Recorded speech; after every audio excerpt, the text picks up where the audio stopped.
দেখা যাচ্ছে। যাচ্ছে। আচ্ছা। তোমাদের এই চ্যাপ্টার আজকে যে চ্যাপ্টার হচ্ছে 14, অধ্যায় 4 হচ্ছে নিউটনিয়ান বলবিদ্যা। এটা তোমাদের ধরো সবথেকে ইম্পর্টেন্ট যে চ্যাপ্টার যেগুলো আছে শর্ট সিলেবাসের মধ্যে, সবথেকে ইম্পর্টেন্ট গুলো সেগুলো আগে করাবো, দেন হচ্ছে পরবর্তীতে ইম্পর্টেন্ট গুলো সবার আগে। হ্যাঁ, দেন হচ্ছে এরপর হচ্ছে মোটামুটি ইম্পর্টেন্ট গুলো, দেন আস্তে আস্তে আসতে থাকবে, ঠিক আছে? সো সবার আগে সব থেকে বেস্ট যেটা ইম্পর্টেন্ট সেটা আমরা আগে করব। তো আরেকটা বিষয় হচ্ছে যে তোমাদের আসলে, যেহেতু তোমাদের সাবজেক্ট হিসেবে তোমাদের থিওরিটিক্যাল কোশ্চেন বেশি আসবে, ঠিক আছে? বলতে পারো যে তোমাদের কোনো একটা বিষয় কি, কেন, কিভাবে, কেন হচ্ছে, এই জিনিসগুলো বেশি আসবে। আর ম্যাথ আসলে হয়তো শর্ট কিছু ম্যাথ আসবে, ঠিক আছে? ম্যাথ আসবে বাট শর্ট কিছু ম্যাথ আসবে।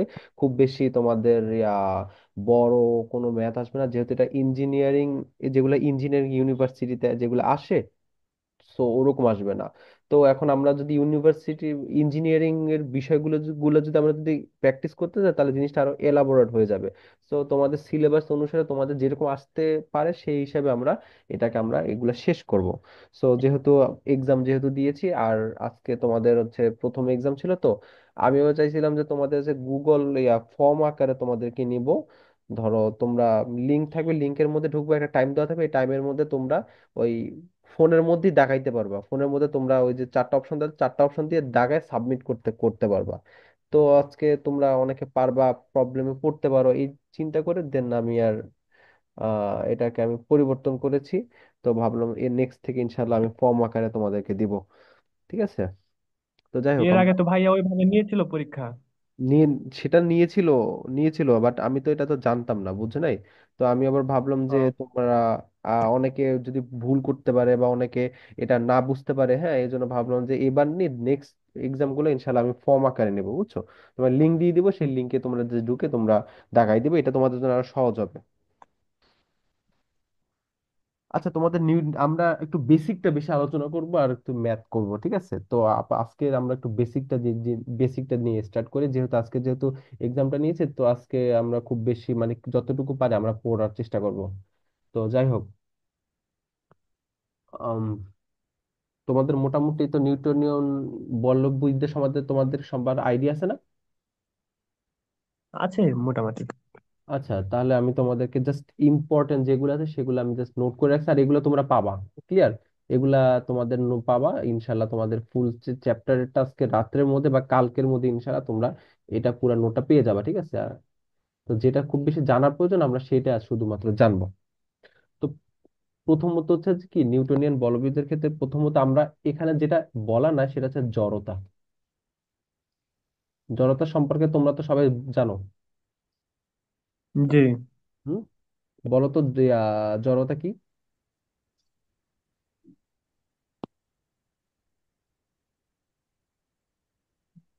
কোনো বস্তু যদি স্থির থাকে অথবা গতিশীল বস্তু, মানে ওদের যে থাকতে চাওয়ার প্রবণতাটা, ওটাই হচ্ছে জড়তা। এই তো গুড। অর্থাৎ হচ্ছে যে, হ্যাঁ, মানে একটা বস্তু, হ্যাঁ, স্থির বস্তু স্থির এবং গতিশীল বস্তু গতিশীল থাকতে চাওয়ার যে প্রবণতাটা, সেটাই জড়তা। হ্যাঁ, এই বস্তুটা সে যেরকমই আছে তার সেরকম থাকার ইচ্ছাটা হচ্ছে যে জড়তা। সে যদি চলতেছে, হ্যাঁ, তাকে সে বললো আমাকে চলতে দাও। সে যদি স্থির থাকে তাহলে তাকে স্থির থাকতে দাও, ঠিক আছে?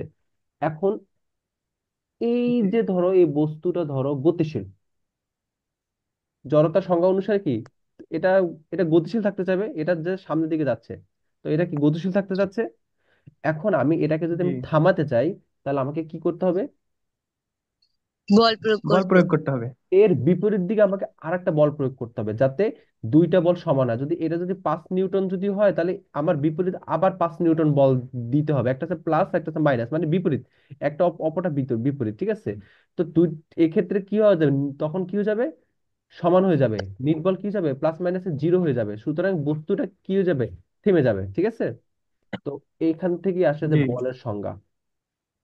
অর্থাৎ তোমার ধরো যে, যা স্থির বস্তুর উপর ক্রিয়া করে, অর্থাৎ তাকে গতিশীল করতে চায়, অথবা এটা ধরো স্থির অবস্থায় আছে, অর্থাৎ এটার বেগ ধরো 0। হ্যাঁ, এখন আমি এটাকে বেগ বাড়াবো, এটার বেগ ধরো 5 মিটার পার সেকেন্ড করবো, অর্থাৎ বেগ বাড়াবো, তখন আমাকে কি করতে হবে, বল প্রয়োগ করতে হবে, কিছু একটা আমাকে প্রয়োগ করতে হবে যেটা বস্তুর অবস্থানকে অথবা কোনো বস্তুর জড়তাকে চেঞ্জ করে দেয়, সেটা হচ্ছে বল। ঠিক আছে, এই বৈশিষ্ট্যগুলো জানতে হবে। বল কি করতে পারে? বল ত্বরণ সৃষ্টি করতে পারে। ত্বরণ কি? ত্বরণ কি? বেগ বৃদ্ধির হারকে ত্বরণ বলে। ঠিক আছে, তো আমি বল জি। প্রয়োগ করতেছি, ঠিক আছে, বল প্রয়োগ করার ফলে এটা এটা কি বেগ বাড়তেছে। ঠিক আছে, ধরলাম আম,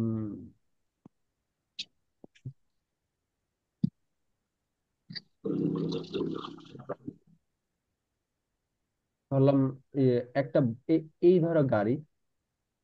ঠিক আছে, এই গাড়িটার আমি বল প্রয়োগ করলাম। বল প্রয়োগ করলে এটা প্রথমে স্থির অবস্থা আছে, দেন এই গাড়িটাকে আমি পিছন দিয়ে ঠেলা দিয়ে এটাকে গতিশীল করলাম।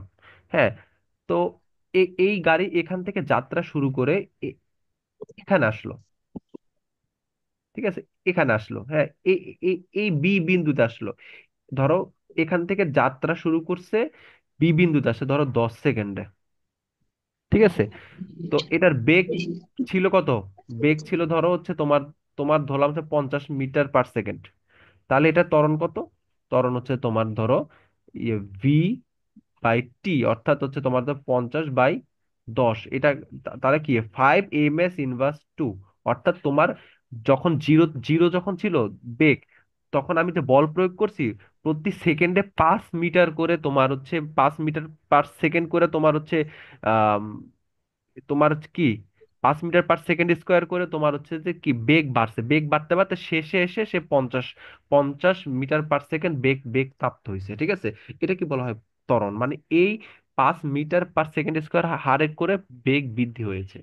ঠিক আছে, তারপর হচ্ছে কোনো বস্তুর বিকৃতি ঘটাতে পারে, এটা তো আমরা সবাই জানি যে বস্তুটা যেমন আছে আমরা যে বল প্রয়োগ করি, যেমন আছে তোমার তোমার ধরো একটা খালি বোতল, বল প্রয়োগ করলে কি বোতলটা কি হয়? দুমড়ে মুচড়ে ফেলা যায়, এই আর কি। গতির দিক পরিবর্তন করতে পারে, অর্থাৎ তোমার ধরো আহ এই এই ধরো রাস্তা। হ্যাঁ, এইটা রাস্তা, এইদিকে একটা রাস্তা গেছে, এইদিকে একটা রাস্তা গেছে। হ্যাঁ, তো এই গাড়ি একটা এদিকে যাচ্ছে, তো আমি এখানে বল প্রয়োগ করলে এটাকে আমি এদিকে সরাই দিতে পারি। ঠিক আছে, দিক পরিবর্তন করতে পারি। তারপর হচ্ছে তোমার হচ্ছে বল হচ্ছে জোড়ায় জোড়ায় ক্রিয়া করে। অর্থাৎ তোমার হচ্ছে প্রত্যেকটা বল কি কি করবে? একত্রিত একত্রে ক্রিয়া করবে। ঠিক আছে, এই জিনিসগুলো তোমাদেরকে এই জিনিসগুলো একটু দেখে রাখতে হবে। ঠিক আছে, দেন হচ্ছে তোমার হচ্ছে আম, এটা ইম্পর্টেন্ট যে বল ইকুয়াল টু কি ভর গুণ ত্বরণ। এই সূত্রটা মানে এই চ্যাপ্টারে কিন্তু তোমাদের ম্যাক্সিমাম কোশ্চেন কিন্তু আসবে যে F=ma আকারে। ঠিক আছে, এটা হচ্ছে নিউটনের গতির দ্বিতীয় সূত্র। হ্যাঁ, F=ma, এটা আমরা সামনে পাবো।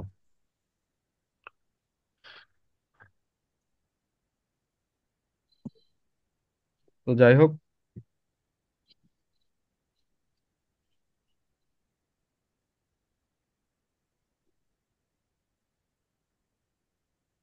এখন হচ্ছে যে বলের মধ্যে বিভিন্ন প্রকারভেদ আছে। তো আমাদের যেগুলো খুব বেশি দরকার সেগুলো আমাদেরকে জানতে হবে। ঠিক আছে, যেটা আমাদের দরকার সেগুলো জানবো, আর যেটা আমরা জানবো না সেটা আপাতত আমরা পরিহার করব। তো যেটা এখন আমাদের হচ্ছে যে এখন দুইটা পার্ট আছে বলের মধ্যে। ঠিক আছে, এর মধ্যে একটা হচ্ছে কি স্পর্শক বল। স্পর্শ বল, একটা হচ্ছে অস্পর্শক বল। ঠিক আছে, স্পর্শ বল কি? ধরো তোমার এই গাড়ি। হ্যাঁ, এই গাড়ির নিচে একটা চাকা, এই যে চাকা। হ্যাঁ, চাকা কি হচ্ছে রাস্তার সাথে সে স্পর্শ অবস্থায় সে যাচ্ছে, এখানে কি কাজ করতেছে? ঘর্ষণ বল কাজ করতেছে। আবার ধরো আম, গাড়িটা থেমে গেছে, তো কেউ পিছনে একজন গাড়িটাকে ঠেলা ধাক্কা দিয়ে দিচ্ছে। আনতেছে। তো অর্থাৎ এটাকে সে স্পর্শ করে রাখছে। মানে যে সকল বল বল হচ্ছে সংস্পর্শ দরকার, মানে স্পর্শ করা দরকার। অর্থাৎ আমি যদি কোনো বল তৈরি করতে বা সৃষ্টি করতে চাই, তাহলে আমাকে কি করতে হবে? স্পর্শ করতে হবে। স্পর্শ ব্যতীত আমি কি বল সৃষ্টি করতে পারবো না। যে যে ধরনের বলগুলাতে স্পর্শ দরকার সেগুলোকে বলা হয় স্পর্শ বল, সহজ হিসাব। যেমন ধরো ঘর্ষণ বল, টানা বল, সংঘর্ষের ফলে সৃষ্ট বল। ধরো এটা এই গাড়ি পরস্পর মুখোমুখি কি হয়েছে? ধাক্কা লাগছে। হ্যাঁ, পরস্পর মুখে মুখে ধাক্কা লাগার ফলে এখানে একটা বল ক্রিয়েট হয়েছে না? এটাও কি স্পর্শ বল। আর একটা হচ্ছে সান্দ্র বল। সান্দ্রতা মানে তরল। তরল হচ্ছে তোমার ধরো মধু, বা তোমার ধরো তোমার পানি। কোন একটা ইয়ে ধরো পানি কোন একটা তলের তলের মধ্যে দিয়ে যাচ্ছে, বা এই নদীর মধ্যে, এইটা ধরো নদী, পানি এই নদী বরাবর যাচ্ছে, ঠিক আছে, পানি, ঠিক আছে, নদীর উপর দিয়ে স্রোত যাচ্ছে। সো এই যে পানির নিচের অংশ এবং নদীর স্রোতের, মানে নদীর যে মাটির মাটির অংশ একদম, মানে তলদেশ, এই দুইটার মধ্যে কিন্তু, পানির দুইটার মধ্যে কিন্তু ঘর্ষণ হচ্ছে, এটাও কিন্তু, এটাও এক ধরনের কি স্পর্শ বল, আর এটাকে বলা কি সান্দ্র বল। আচ্ছা, এবার হচ্ছে অস্পর্শক বল। যেখানে অস্পর্শক কি, যে যে যে সকল বলে তোমার ধরো কোনো ধরনের স্পর্শ লাগে না, স্পর্শ সারে যে যে সকল বল ক্রিয়া করে, যেমন ধরো চুম্বক চুম্বক, আকর্ষণ, চুম্বক চুম্বক কি বিকর্ষণ, এগুলা কি, এগুলা কি অস্পর্শক বল। অর্থাৎ হচ্ছে ধরো একটা একটা চুম্বকের নর্থ সাইড, আর একটা চুম্বকের সাউথ সাউথ পার্ট, মানে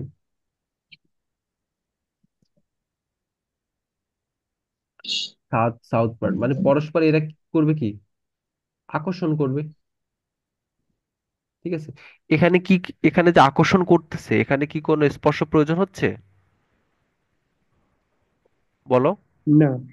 প্রয়োজন হচ্ছে না, এখানে না। তারা কোনো স্পর্শ প্রয়োজন হচ্ছে, এটা কিন্তু দূর থেকে ক্রিয়া করতেছে। আবার ধরো চুম্বকের ধরো, তোমার ধরো এটার সাউথ, মানে দুইটা একই দিক যদি পরস্পর যদি রাখি, তাহলে করবে বিকর্ষণ করবে, এটা এদিকে ঠেলবে, এটা এটারে, আবার এটারে এদিকে ঠেলবে। এখানে কিন্তু স্পর্শ ছাড়াই কাজ হচ্ছে, এই জন্য এটা কি অস্পর্শক বল। অর্থাৎ যে বল সৃষ্টির জন্য দুটি বস্তুর সংস্পর্শ প্রয়োজন হয় না, তাকে অস্পর্শক বল বলে। যেমন হচ্ছে আরেকটা বল হচ্ছে মহাকর্ষ। এটা তো একটা এক্সাম্পল দেওয়া আছে, এখানে আরো অনেকগুলো এক্সাম্পল আছে, তোমাদেরকে দিয়ে দেওয়া হবে, সেখানে দেখবে আরো অনেক এক্সাম্পল আছে। যেমন হচ্ছে মহাকর্ষ বল, এই যে আমরা জানি, ওই যে চ্যাপ্টার 6-এ পড়াইছি, মহাবিশ্বের প্রতিটি বস্তু কণা একে অপরকে আকর্ষণ করে, হ্যাঁ, এটা কি মহাকর্ষ বল। ক্লিয়ার? তো এই মহাকর্ষবল। আর হুম হুম। তো এই এই আকর্ষণের ক্ষেত্রে আমাদের কোনো ধরনের কি, আমাদের কোনো ধরনের স্পর্শ লাগতেছে না। যেমন আমরা আমাদের যে গ্র্যাভিটি, জি, আমরা আছে আমাদের উপর জি কাজ করে, পৃথিবী আমাদেরকে আটকে রাখে, পৃথিবী ঘুরতেছে, এই পৃথিবী নিজের অক্ষের চারদিকে সে ঘুরতেছে, ঠিক আছে। বাট আমরা আমরা তো এখানে দাঁড়িয়ে আছি, ঘোরার ফলে তো আমাদের তো এই পৃথিবী থেকে আমাদের তো, মানে আমরা তো এই জায়গায় থাকার কথা না। হ্যাঁ, ঘোরার ফলে তো আমরা তো সরে যাব, পৃথিবী এইদিকে ঘুরতেছে, আমরা আমরা তো ওদিকে চলে যাওয়ার কথা, কিন্তু আমরা যাচ্ছি না কেন, আমরা পৃথিবীর সাথে ঘুরতেছি কেন? কারণ পৃথিবী আমাদেরকে আকর্ষণ করে রাখছে, ঠিক আছে। পৃথিবী আমাদের নিজস্ব একটা টান দিয়ে রাখছে, এটা একটা মহাকর্ষীয় বলের একটা প্রকৃতি, যে প্রত্যেকটা বলের নিজস্ব একটা আকর্ষণ আছে, ঠিক আছে, এই বিষয়টা। আর পৃথিবীর ক্ষেত্রে এটা এটা কি হবে, অভিকর্ষ। সো এটা একটা আকর্ষণ বল, ঠিক আছে, আমাদের আকর্ষণ করে রাখছে বলে আমরা যাচ্ছি না, তো এই ক্ষেত্রে কোনো ধরনের স্পর্শ প্রয়োজন হচ্ছে না। তো যাই হোক, এটা হচ্ছে অস্পর্শক বল, এটার মধ্যে একটা মহাকর্ষ বল আরো আছে, সেটা সামনে দেখবা। এখন আর একটা, এটা কিন্তু মোস্ট ইম্পর্টেন্ট, দেখো এখানে আমি 3টে স্টার দিয়ে রাখছি, কারণ এটা সব থেকে ইম্পর্টেন্ট এবং এখান থেকে পরীক্ষা আসবেই মাস্ট, হ্যাঁ। সেটা হচ্ছে কি, যে সকল মৌলিক। বল, মানে মৌলিক বল, মানে কি মৌলিক জিনিস কি, নিজ অন্য যেগুলো কোনো, ভাঙা যায় না। হ্যাঁ, মানে যেগুলো অন্য কোনো বল থেকে সৃষ্টি হবে না, নিজে নিজে, মানে নিজেই মৌলিক, এবং এই মৌলিক বল থেকে অন্য বল সৃষ্টি হয়। যেমন আমি একটু আগে এক্সাম্পল দিলাম, পৃথিবী, পৃথিবী যে তাকে যে আকর্ষণ করতেছে গ্রহ, পৃথিবী একটা গ্রহ, এই একটা আপেল, হ্যাঁ, আপেলটাকে নিজের দিকে টানতেছে, তো এটা কি অভিকর্ষ বল, মানে জি, ঠিক আছে। জি। মানে অভিকর্ষ বল, জি এর তো অভিকর্ষ ত্বরণই বলি আমরা, ত্বরণ বলি, এটা একটা ত্বরণ, ঠিক আছে, জি।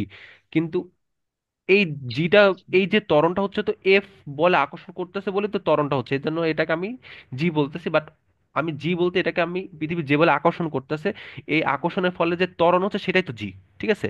সো পৃথিবী এই বস্তুটাকে এফ বলে আকর্ষণ করতেছে, তো এই বলটার সোর্স কি, এটা কিন্তু মহাকর্ষীয় বল, ঠিক আছে। সো এটা কি, এটা কি মৌলিক বল না, কিন্তু মহাকর্ষীয় বল কি এখানে মৌলিক, ঠিক আছে। বল। এটা কি মহাকর্ষীয় বল দ্বারা সৃষ্টি হয়েছে, এই জন্য এটা কি মৌলিক বল না, হ্যাঁ। এটা আর কি মহাকর্ষ বল, তড়িৎচুম্বকীয় বল, সবল নিউক্লিয় বল এবং দুর্বল নিউক্লিয় বল, হ্যাঁ। তো এখন আমরা এই জিনিসগুলো একটু সংক্ষেপে একটু বলবো যে কোনটা কি মিন করে, এটা জানাটা খুবই ইম্পর্টেন্ট। সো এটা তোমাদের জানাটা বাঞ্ছনীয়।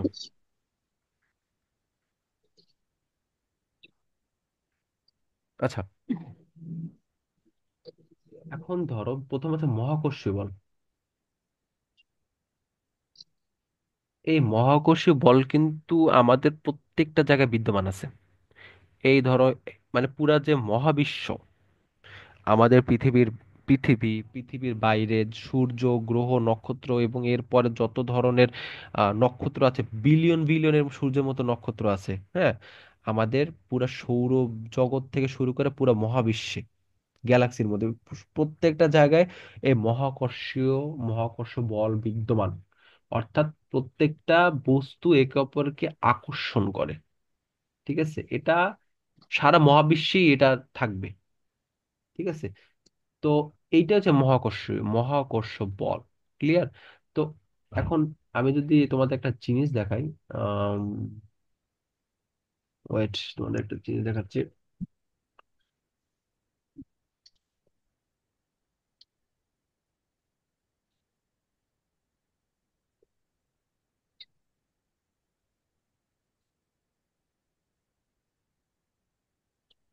দেখা যায়?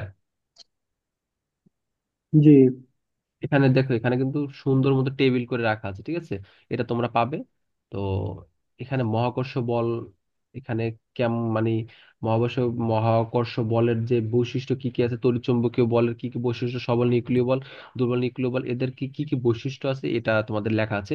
ধর্ম দেওয়া আছে, আকর্ষণধর্মী নাকি বিকর্ষণধর্মী নাকি উভধর্মী। ঠিক আছে, এই জিনিসটা মনে রাখবে যে মহাকর্ষ বল হচ্ছে আকর্ষণধর্মী, মানে এরা শুধু আকর্ষণ করবে, এরা কোনো বিকর্ষণ করবে না। চুম্বকের ক্ষেত্রে দেখছি কি আমরা, চুম্বকের ক্ষেত্রে আকর্ষণ বিকর্ষণ দুইটাই করে। ঠিক আছে, কিন্তু মহাকর্ষ বল শুধুমাত্র আকর্ষণ করবে, কোন বিকর্ষণ করবে না।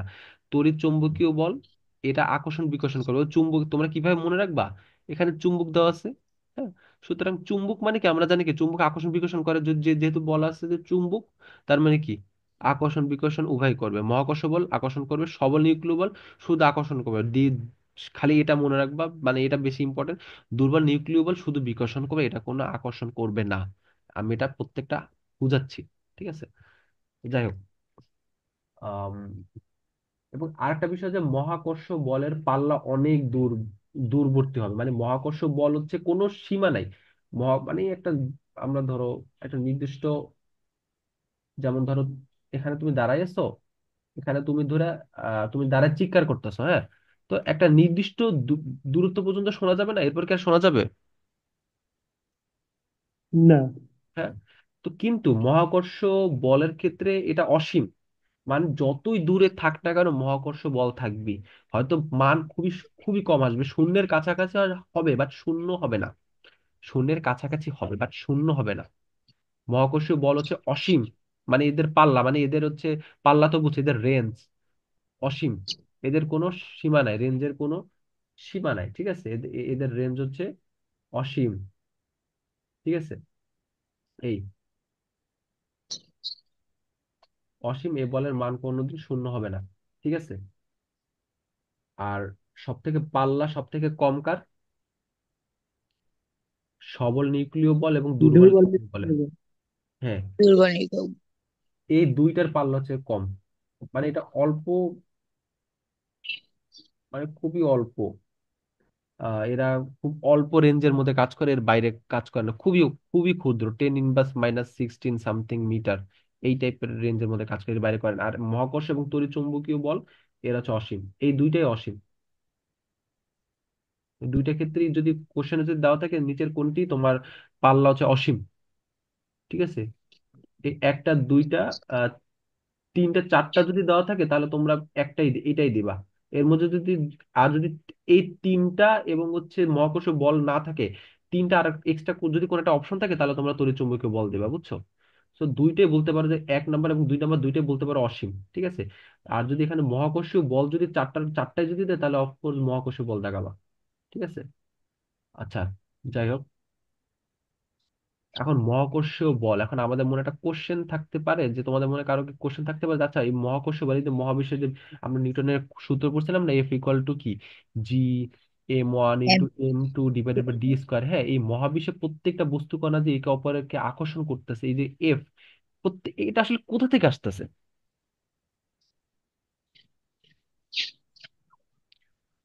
একটা চুম্বক, আরেকটা চুম্বককে আকর্ষণ করতেছে, সেটা কোথা থেকে আসতেছে?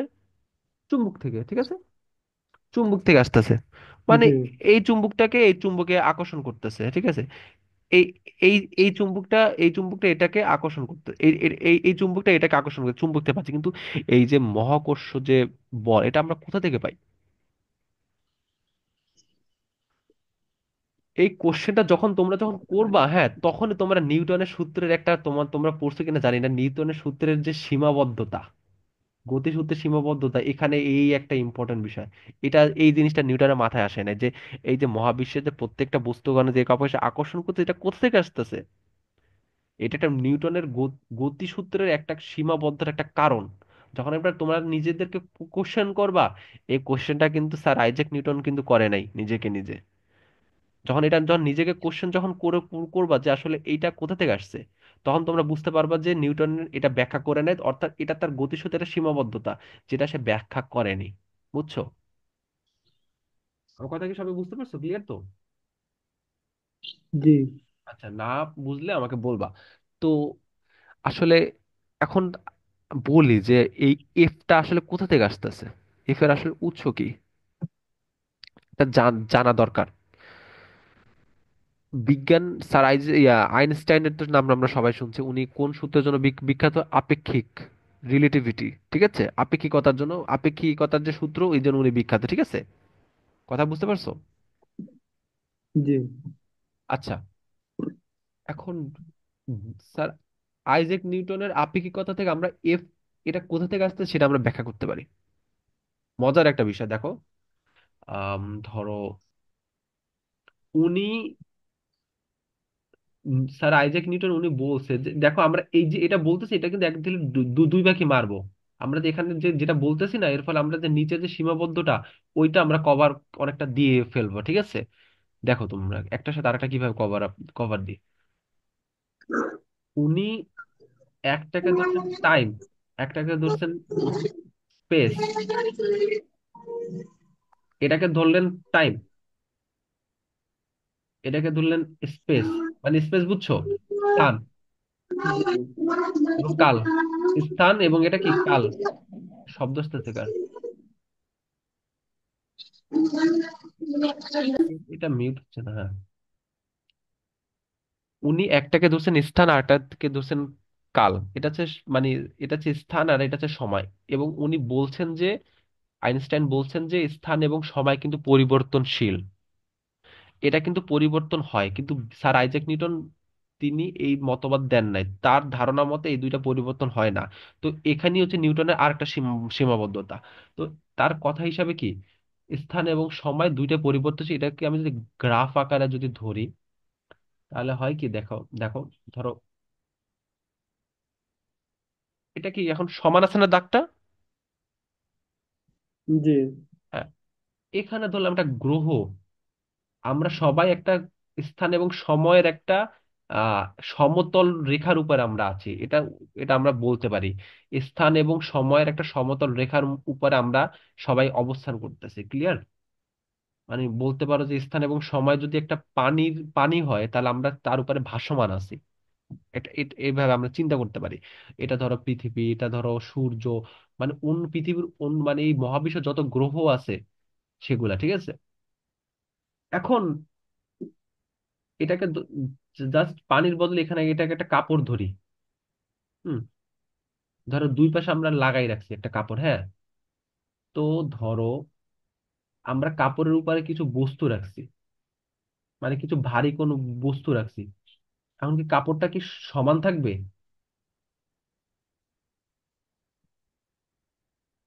সমান থাকবে কাপড়টা? না না থাকবে না।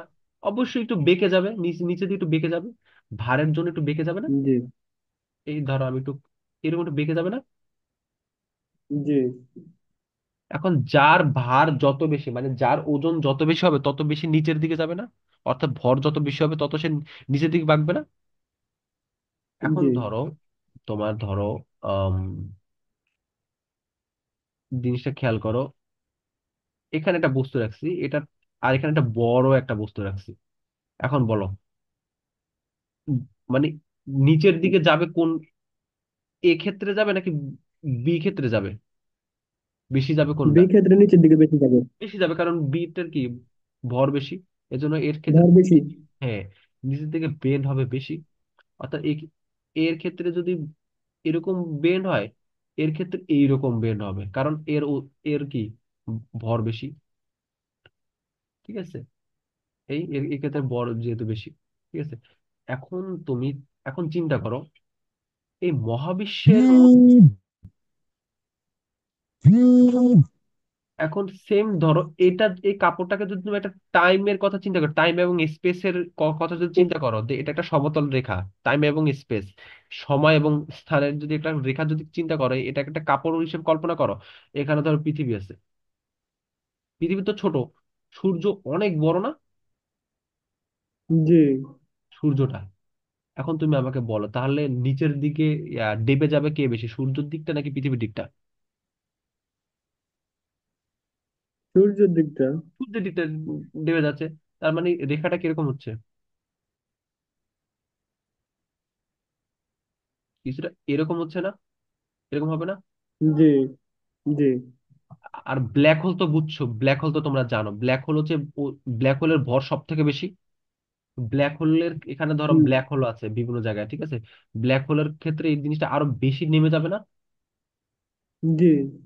এই এখানে ধরো ব্ল্যাক হোল আছে, আর এটা আমরা আমরা তো জানি না ব্ল্যাক হোলটা আসলে দেখতে কেমন, এটা আসলে আমরা জানি না, খুব বেশি ভালো জানি না, তবু এটাকে আমরা আম, খুব একটা এভাবে আমরা কল্পনা করতে পারি। ধরলাম এটা খুব ভরের একটা, খুব ভরের, ঠিক আছে। এখানে আর একটা আছে, এখানে ধরো সূর্য আছে, এখানে ধরো ছোট পৃথিবী আছে, এটা হচ্ছে ব্ল্যাক হোল। দেখছো এখানে কিন্তু কি বেন্ড হইছে, বেন্ড বুঝছো, এখানে হচ্ছে তোমার সমান নাই, এটা কিন্তু ঢালু হয়ে গেছে এই সাইডটা, ঠিক আছে, কারণ হচ্ছে এরকম ব্ল্যাক হোল অনেক, black hole crore crore billion billion black hole মহাবিশ্বে আছে। তো বিভিন্ন জায়গায় কি সমতল, তাহলে আমাদের আমরা কি জানি টাইম এবং স্পেসের যে এই যে এটা কিন্তু সমান না, এটা হচ্ছে উঁচু নিচু বিভিন্ন জায়গায়, ঠিক আছে। তো এই জন্য এখন আমরা যদি এখানে যদি জুম করি, ধরো এখানে দুইটা গ্রহ আছে, এটাকে আমরা জুম করে দেখবো, ঠিক আছে। এখন এটাকে আমরা জুম করে দেখি, তাহলে দেখতেছি কি এইরকম, এরকম একটা গ্রহ, এরকম একটা গ্রহ, এরকম একটা গ্রহ, ঠিক আছে। জি। এখন যেহেতু সমান নাই, এখন যেহেতু ঢালু যেহেতু আছে, সেহেতু কি হচ্ছে এদিকে এর দিকে আসতে যাচ্ছে, আবার এর দিকে আসতে যাচ্ছে, জি। আবার এর দিকে আসতে যাচ্ছে। আমার কনসেপ্টটা বুঝতে পারছো তো? জি। তার মানে এর দিকে যেতে চাচ্ছে মানে কি, এখান থেকে এখান থেকে কিন্তু এফ বা মহাকর্ষীয় বলের উৎপত্তি, অর্থাৎ F equal to G m1 × m2 divided by d², এটা কিন্তু উৎপত্তি কিন্তু এখান থেকেই, বুঝছো। এইটা নিউটন করছে কি, এই সূত্রটা দিছে, বাট নিউটন এটা ব্যাখ্যাটা করতে পারতেছে এটা আসলে কোথা থেকে আসতেছে।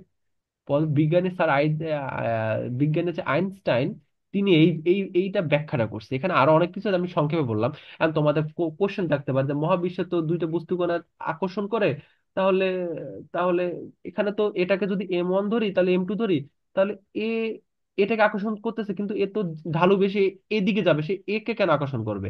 এটা আমরা যে পৃথিবীর মধ্যে যেটা কল্পনা করতেছি, যে এটা এদিকে যাচ্ছে, এটা এদিকে যাচ্ছে, এটা এদিকে, এটা পৃথিবীর মধ্যে যে বিষয়টা খাটবে, এটা তো মহাকাশ, এখানে এটা খাটবে না। এইদিকে যাবে যাবে, কারণ কি জি এর যেখানে জি আছে বললে এটা যাবে, এখানে এটা একটু ভিন্ন খাটবে। এখানে ঢালু আছে বলে এটা এর দিকে যাচ্ছে, এটা এর দিকে যাচ্ছে, নিট হিসেবে আমরা এই কাপড় অপর দিকে আকর্ষণ করতেছে, ঠিক আছে। এটা আরো বড় ব্যাখ্যা আছে, এটা পরে পরবর্তী ইনশাল্লাহ বলবো, ঠিক আছে, অনেক বড় হয়ে যাবে বলতে গেলে। তো এখান থেকে এইটুকু বুঝতে, এটাকে এটা তো পৃথিবী না, পৃথিবীর মধ্যে কিন্তু এরকম হয় যে এদিকে আসতেছে, এ তো এদিকে যাবে, এইদিকে কেন আকর্ষণ করবে, এটা মহাকাশ। তো এখানে একটু বিষয়গুলো ভিন্ন, ঠিক আছে। তো এখান থেকে কিন্তু মহাকর্ষীয় বল এখান থেকে উৎপত্তি, মানে এখানে ঢালু থাকার জন্য একটা এদের আবার এরা কিন্তু সব জায়গায় সমতল নাই, মানে সমান ভাবে নাই। এটা কেউ উপরে কেউ নিচে, কেউ কেউ আবার একটু উপরে আবার নিচে, এরকম, কারণ এক একের ভর এক এক রকম, এজন্য সমতল মহাবিশ্ব এরকম উঁচু নিচু আছে। সো এক একজন এক এক জায়গায় অবস্থান করতেছে বলে এদের উচ্চতা ডিফারেন্স আছে, কেউ নিচে কেউ উপর, এই জন্য এরা একে অপরকে একটা বলের তৈরি হয়েছে, এরা আকর্ষণ বা বিকর্ষণ বলের তৈরি হয়েছে এদের মধ্যে। এখান থেকে সরি এখান এদের মধ্যে একটা বলের উৎপত্তি হয়েছে, এই বলটা হচ্ছে F = G m1 m2 divide by d²। আমরা যেখানে থাকি না কেন আমরা এই এর বাইরে থাকতে পারবো? আমরা সবাই কোনো, হয়তো আমরা কোনো ঢালুর নিচে বা ঢালুর উপরে আমরা কোনো না কোনো জায়গায় আছি, ঠিক আছে, এর বাইরে তো আমরা থাকতে পারবো না। সো এই জন্য মহাকর্ষ বল হচ্ছে ইনফিনিটি, সব জায়গায় অসীম। বুঝছো? ক্লিয়ার কনসেপ্টটা? জি। আচ্ছা, যাই হোক। আচ্ছা, কতক্ষণ টাইম আছে তোমাদের? 5 মিনিট বাকি আছে। সো আচ্ছা, আমি আজকে নিউটনের আহ, স- গত সূত্রটা দিয়ে সীমাবদ্ধতা আজকে শেষ করে কালকে ইনশাল্লাহ তোমাদের মোটামুটি বাকিটা শেষ করে তোমাদের কিছু ম্যাথ ইয়ে করে দেবো আর কি। এরপর হচ্ছে নিউটনের হচ্ছে সূত্রর, আমরা জানি কি নিউটনের হচ্ছে গতিসূত্র হচ্ছে তিনটা, হ্যাঁ। ওনার কোন বইতে উল্লেখ করছে? ফিলোসফিয়া ন্যাচারালিস প্রিন্সিপিয়া ম্যাথমেটিকা। এবং ওনার প্রথম সূত্র কি, বাইরের বাহ্যিক বল প্রয়োগ না করে স্থির বস্তু স্থির থাকবে, গতিশীল বস্তু গতিশীল থাকবে। এখান থেকে জড়তা আসছে, এটা তো প্রথমেই বলছি, এটাই নিউটনের প্রথম সূত্র। দ্বিতীয় সূত্রটা সব থেকে জি। জনপ্রিয়, অন্যতম জনপ্রিয়, যে বস্তুর ভরবেগের পরিবর্তন হলে এর উপর প্রযুক্ত বলের সমানুপাতিক, অর্থাৎ বস্তুর যে ভর আছে, P equal to M v. এটা কি ভরবেগ? ঠিক আছে, জি। এটা কি বস্তুর ভরবেগ। হ্যাঁ। এখন কথাটা হচ্ছে যে এই ভরবেগটাকে, মানে ভর আর বেগের গুণফলকে, এখন ভরবেগটাকে যদি আমি চেঞ্জ করতে চাই, তাহলে কি কি করতে হবে? এটার উপর এটার উপর বল প্রয়োগ করতে হবে, এবং এই বল হবে এর ভরবেগের সমানুপাতিক। ঠিক আছে। এখন এখান থেকে P, F equal to M A কিভাবে আসছে? এটা একটা কোশ্চেন। এটা আসছে কেন আমি সংক্ষেপে বলি। এটা যেহেতু সময়ের সাথে, মানে কতক্ষণ ধরে এই বলটা প্রয়োগ করতে হবে, যে এখানে হচ্ছে যে এর জন্য এখানে এটাকে ব্যবকলন করা হয়েছে। ঠিক আছে। যেহেতু কি হয়, আম, এম, ভর তো চেঞ্জ হবে না, ডিভি বাই ডিটি, আমরা জানি কি ভি জি। বাই টি আসছে। ঠিক আছে। তাহলে আমরা জানি কি ত্বরণ এ ইকুয়াল টু কি ভি বাই টি। তাহলে আমরা এটাকে এম এ লিখছে। জি। ঠিক আছে। আর সমানুপাতিক এখানে কে আছে, কেটাকে এক ধরছে। তাহলে তোমার কি হয়েছে, এফ ইকাল টু এম এ। ঠিক আছে। এটা জানা লাগবে না, এম এ। এডমিশনের টাইমে এটা এত কিছু জানা লাগবে না। জাস্ট বলে দিলাম আর কি। আহ just সংক্ষেপে একটু বললাম আর কি, যদি ইনকেস তোমাদের একটু খেয়াল রাখা দরকার হয়, তো এই জন্য আর কি। তো এই জিনিসগুলো লাগবে। তো এইটাই বলছে, এফ ইকাল টু এম এ। ঠিক আছে। ওই প্রথমে ছিল কি এফ সমানুপাতিক পি, এফ ইকাল টু কি কে পি। তারপরে এটাকে ব্যবকলন করছে টি এর ডিটি এর সাপেক্ষে। তাহলে P equal to M V. ভিটার নিচে যদি ডিভি বাই ডিটি থাকলে তাহলে এ, তাহলে এটার বদলে হবে এ, তাহলে এফ ইকাল টু এম। তো যাই হোক, এরপর হচ্ছে যে বাহ্যিক প্রত্যেক ক্রিয়ার একটা সমান এবং বিপরীত প্রতিক্রিয়া আসছে, যেমন রকেট যে যাচ্ছে, রকেট রকেটের পৃথিবীর বাইরে যে চলে যাচ্ছে, পৃথিবীর দিকে একটা বল প্রয়োগ করতেছে, পৃথিবী তার বিপরীত দিয়ে একটা বল প্রয়োগ করতেছে, তখন ধাক্কার দিচ্ছে, যে জন্য কি রকেটটা চলে যাচ্ছে। নিউটনের উপরের দিকে তৃতীয় যাচ্ছে। সূত্র, রকেটের যাত্রা কিন্তু নিউটনের তৃতীয় সূত্রের প্রয়োগ। তুমি একটা দেয়ালকে যদি বাড়ি মারো, তোমার একটা বন্ধুকে তুমি একটা চড় দাও, তুমি নিজেও কি ব্যথা পাবে না হাতে? বন্ধু ব্যথা পাবে, তুমি ব্যথা পাবা। জি। এটা হচ্ছে বিপরীত প্রতিক্রিয়া। ঠিক আছে। আচ্ছা, এই এখন হচ্ছে সীমাবদ্ধতার ক্ষেত্রে আছে, একটু আগে যে বললাম এখানে আছে, এখানে যাচ্ছি। নিউটনের গতিসূত্র হচ্ছে বৃহৎ আকৃতির বস্তুর ক্ষেত্রে জন্য প্রযোজ্য। আচ্ছা, একটা কাজ করি, শোনো। আহ আমি তোমাদেরকে আরেকটা লিঙ্ক দিচ্ছি, ঠিক আছে? জি। আর 10টা মিনিট করবো, তখন তো 1 মিনিট 40 সেকেন্ড আছে, তাহলে আমি তোমাদের একটা লিঙ্ক দিই, তোমরা একটু ওটা জয়েন হও। ঠিক আছে, আমি তোমাদেরকে ইয়াতে দিচ্ছি, ফেসবুকে দিচ্ছি। ঠিক আছে, জয়েন হই। ওকে। ঠিক আছে।